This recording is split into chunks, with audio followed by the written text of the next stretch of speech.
Il se place comme la troisième force sur l'échiquier politique. Ahire Yaporinitia a tenu un congrès au cours duquel le parti a présenté sa liste menée par Nuihau Loré. Y figurent une dizaine d'élus, mais surtout des membres de la société civile.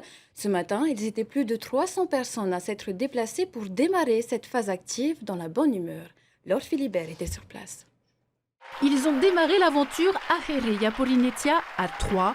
Ils sont désormais 100 fois plus. À 50 jours des territoriales, l'équipe de Félix Tokorani, Nuihau Loré et Nicole Sanker est prête à se lancer. Et c'est l'ancien vice-président d'Edouard Fritsch qui l'amènera. Il y a eu un débat au sein de Ahire Yaporinitia. Certains voyaient une femme aussi pour renouveler aussi complètement le système et puis pour donner un nouveau départ.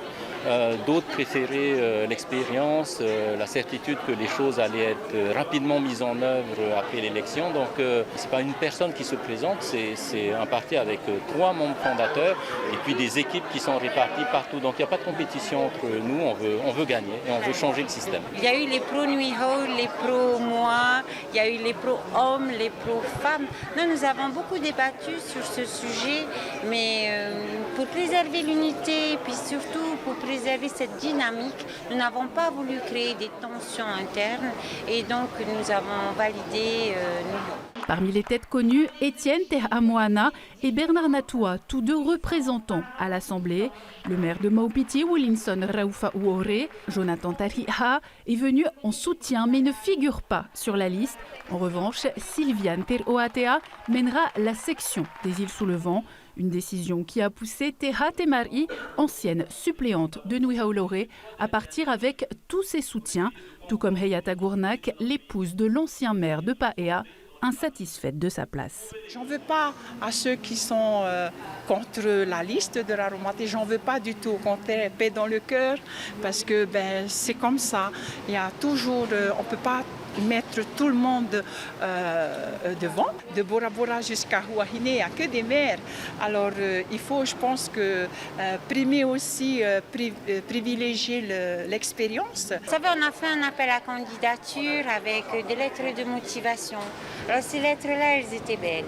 On s'engageait sans regarder la place, sans rien regarder. On était là pour le changement.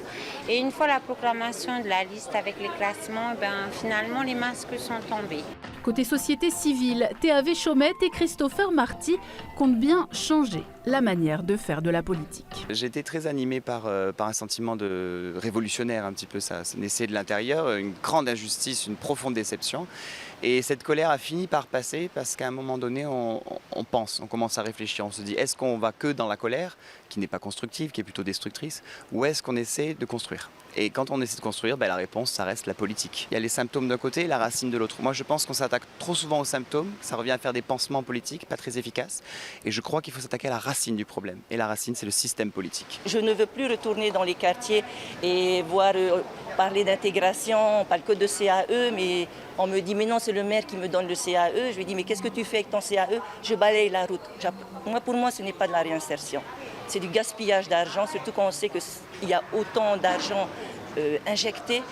C'est même plutôt un outil politique aujourd'hui et il faut complètement dépolitiser les aides. Premiers dans les starting blocks, les Verts foncés comptent sur leur dynamisme et leur entrain pour convaincre.